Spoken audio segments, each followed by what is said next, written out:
रात हो गई है, अभी तक वापसी का रास्ता नहीं मिला। कब से इस जंगल में भटक रहा हूँ। ऊपर से ये इतना डरावना जंगल है। महल में रानी हमारा इंतजार कर रही होंगी। तभी एक बुजुर्ग और बूढ़ा दिखने वाला आदमी राजा को दिखाई दिया। राजा लपक कर उस आदमी के पास पहुंचा। वो आदमी देखने में बेहद ही अजीब था। उसके सर पर बाल नहीं थे, उसकी सफ़ेद दाढ़ी बहुत लंबी थी और उसके पास एक चमकने वाली छड़ी थी जिसके सहारे वो खड़ा था। मैं इस जंगल में भटक गया हूँ बाबा, क्या आप मेरी इस जंगल से निकलने में मदद करोगे? कौन हो तुम और मेरे जंगल में क्या कर रहे हो? मैं भैरवगढ़ का राजा भानु प्रताप हूँ। मैं इस जंगल से बाहर नहीं निकल पा रहा। तभी उस बाबा के दिमाग में कुछ चलता है और वो राजा से कहता है, मैं तुम्हें इस जंगल से निकाल सकता हूँ, पर उसके लिए तुम्हें एक भारी कीमत देनी होगी। आप जो भी कीमत मांगेंगे मैं देने को तैयार हूँ, बस आप मेरी मदद कीजिए। ठीक है, जब तुम अपने राजमहल वापस लौटोगे तब जो भी चीज महल से सबसे पहले बाहर आएगी, तुम्हें वो चीज हमेशा के लिए मुझे देनी होगी और वो चीज मुझे सौंपने के लिए तुम्हारे पास 1 दिन का समय होगा। राजा बाबा से वादा कर लेता है। बाबा राजा को लेकर चलने लगता है और राजा बाबा की हरकतें देख हैरान हो जाता है, क्योंकि बाबा इतना बूढ़ा होने के बावजूद भी इतनी फुर्ती से चल रहा था। मैंने अपना वादा पूरा किया, अब बारी तुम्हारी है मेरे राजा। बाबा एक पेड़ के पीछे छिपकर सब देखने लगता है। जैसे ही राजा के आने की खबर राजमहल में पहुंची, रानी साहिबा खुशी से झूम उठी।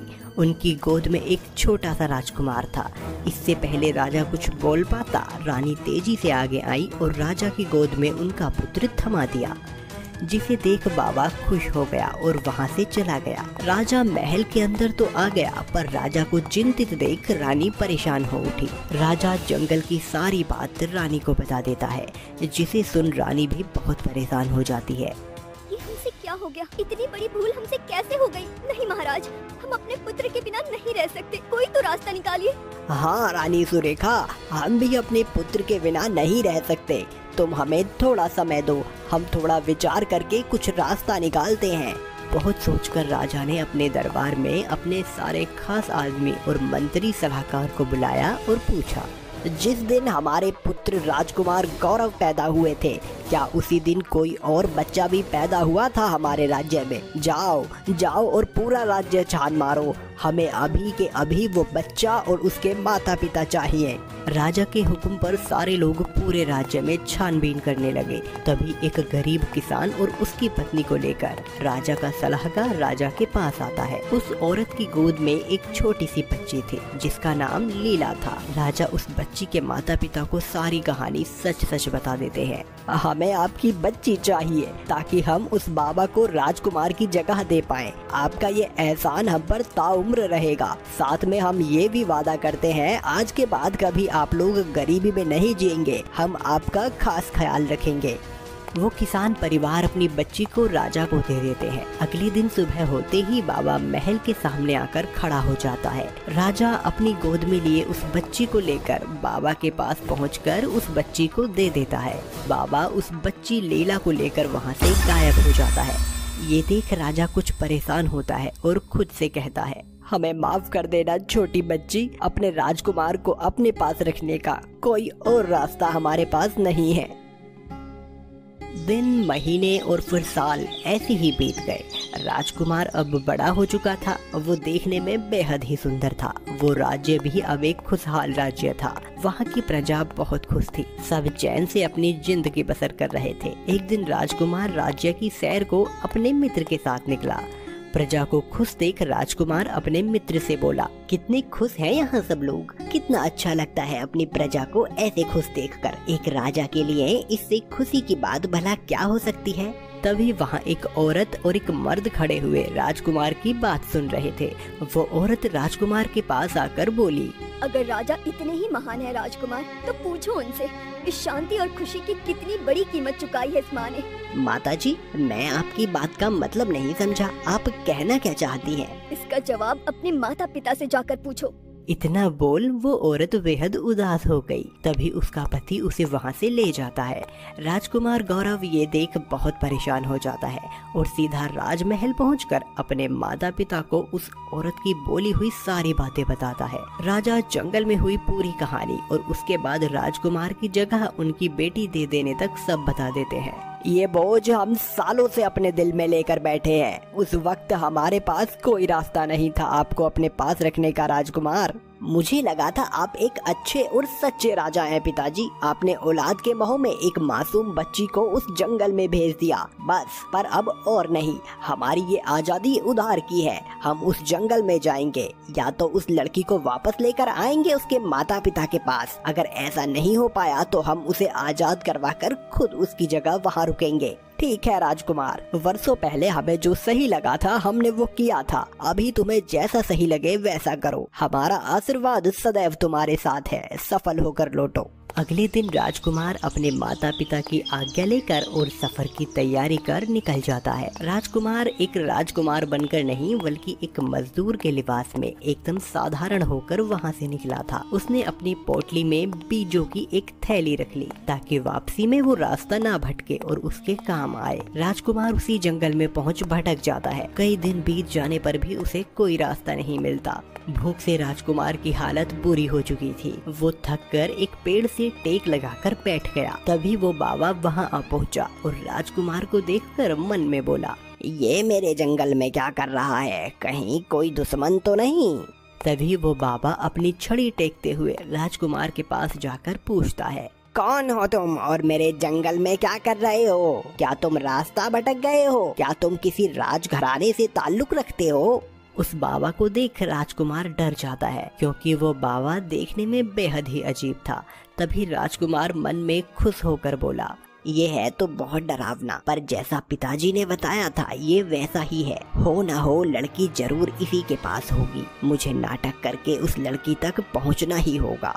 तभी राजकुमार कहता है, आप बहुत ही दयावान लगते हैं बाबा, मेरी मदद कीजिए। मैं एक गरीब मजदूर हूँ, काम की तलाश में यहाँ तक चला आया। मैंने कई दिन से कुछ खाया भी नहीं है, बहुत भूख भी लगी है। कृपया करके मुझे काम दे दीजिए।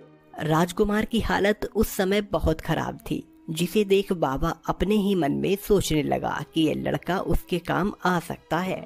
ठीक है, मैं तुम्हें अपने घर ले चलता हूँ, पर उसके लिए तुम्हें मेरी कुछ शर्तें माननी होगी। सबसे पहले मेरे घर जाने तक तुम्हें अपने आँखों की रोशनी खोनी होगी और दूसरा मेरे सारे नियम और कानून मानने होंगे। अगर एक भी मेरा बनाया कानून तोड़ा तो उसी दिन मैं तुम्हारी जान ले लूँगा। राजकुमार बाबा की सारी शर्तें मान लेता है। तभी वो बाबा अपनी छड़ी से राजकुमार पर जादू करके उसकी आँखों की रोशनी छीन लेता है। राजकुमार को कुछ भी दिखाई नहीं दे रहा था, फिर भी वो अपनी होशियारी से बीज अपने एक हाथ से रास्ते में गिराते हुए चल रहा था, जिससे उसे वापसी में रास्ता मिल सके। पर बाबा का ध्यान उस पर नहीं गया। बाबा राजकुमार को अपने घर ले जाता है जो लकड़ियों से बना हुआ था। वहाँ पहुँचते ही राजकुमार को सब दिखने लगता है। तुम यहाँ किसी से बात नहीं करोगे और कोई उसूल नहीं तोड़ोगे। इतना बोल बाबा वहाँ से चला जाता है। तभी एक खूबसूरत सी दिखने वाली लड़की खाने की प्लेट लेकर उसके पास आकर कहती है, ये लो खाना खा लो, थोड़ी जान आ जाएगी। उसके बाद बहुत काम करना है। उस खूबसूरत लड़की को देखकर राजकुमार उसकी खूबसूरत आंखों में खो जाता है, जिसे देख राजकुमार सोचने लगता है, ये कितनी सुंदर है, इसके चेहरे से नजर ही नहीं हटती। ये जरूर वही लड़की है, मुझे इसे यहाँ से बाहर निकालना ही होगा। क्या हुआ, कहाँ खो गए? ये लो खाना खा लो, खाली पेट मेहनत नहीं कर पाओगे, वो बूढ़ा बाबा बहुत सजा देगा। वो लड़की लीला वहाँ से चली जाती है और राजकुमार खाना खाने लगता है। तभी वो बाबा वहाँ आकर बोलता है, तुम्हें इस पूरे घर की सफाई अकेले करनी है, साथ में पूरा खाना भी बनाना है, और हाँ मेरे पैर भी दबाने हैं। बाबा राजकुमार से सारे काम करवाने लगा, जिससे राजकुमार की हालत खराब हो गई। तभी राजकुमार ने देखा कि वहाँ सिर्फ लीला ही नहीं बल्कि एक ट्रोल भी था जिसका नाम जीनू था। उसे भी बाबा ने वहाँ कैद किया हुआ था। कई दिन ऐसे ही बीत गए। राजकुमार की हालत काम कर कर के खराब हो गई थी और फिर बाबा ने राजकुमार को सबसे मुश्किल काम बताया। तुम्हें एक ही दिन में इतनी घास काटनी है जिससे कई दिनों तक घोड़ों को चारा खिलाया जा सके। अगर नहीं कर पाए तो 3 दिन तक खाना नहीं मिलेगा। इतना बोल बाबा वहाँ से चला जाता है और राजकुमार सोच में पड़ जाता है। तभी लीला वहाँ आकर कहती है, बूढ़े बाबा ने तुम्हें क्या करने के लिए कहा है? एक ही दिन में ये सारी घास काटने को कहा है। अब भला ये कैसे मुमकिन है? ओहो, मेरे बिना तुम क्या ही कर पाओगे। अब सुनो, जैसा मैं कहती हूँ वैसा ही करना। लीला राजकुमार को एक तरकीब बताती है। राजकुमार वैसा ही करता है। वो 2 घोड़े लेकर खेत में जाता है और उन पर बैठकर घास काटते चलता है। थोड़ी ही देर में वो सारी घास कट जाती है और जब राजकुमार वापस घर आता है तब बाबा गुस्से से वहाँ से चला जाता है। ऐसे ही कई मुश्किल काम बाबा राजकुमार को देता है और हर बार चुपके से लीला राजकुमार की मदद करती है और ये बात बाबा को पता चल जाती है और बाबा अपनी छड़ी से राजकुमार पर वार करता है जिससे राजकुमार जमीन पर गिर जाता है। तुमने मेरे नियम तोड़े हैं। तुम्हें ये सब बिना किसी की मदद दिए अकेले करना था, लेकिन तुमने लीला की मदद ली है। मैं यहाँ धोखेबाजी बर्दाश्त नहीं करूँगा। अब तुम यहाँ से हमेशा के लिए चले जाओ। तभी जीनू राजकुमार के पास आकर खड़ा हो जाता है और कहता है, मैंने इसकी मदद की है। अगर सजा देनी है मुझे दीजिए, इसे छोड़ दीजिए। तभी बाबा को गुस्सा आया और वो अपने असली रूप में आ गया, जादूगर बनकर। वो देखने में बेहद ही खतरनाक लग रहा था। उसने जीनू को एक पिंजरे में कैद कर दिया और वहाँ से चला गया। जादूगर की छड़ी तोड़ दो, उसी में उसकी शक्तियाँ हैं। उसके टूटते ही उसकी शक्तियाँ खत्म हो जाएगी। मैं अब यहाँ नहीं रह सकती। मैं यहाँ बरसों से कैद हूँ। मैं ये दुनिया देखना चाहती हूँ। उसने मुझे और जीनू को कैद कर लिया है। उसकी छड़ी तोड़ दो।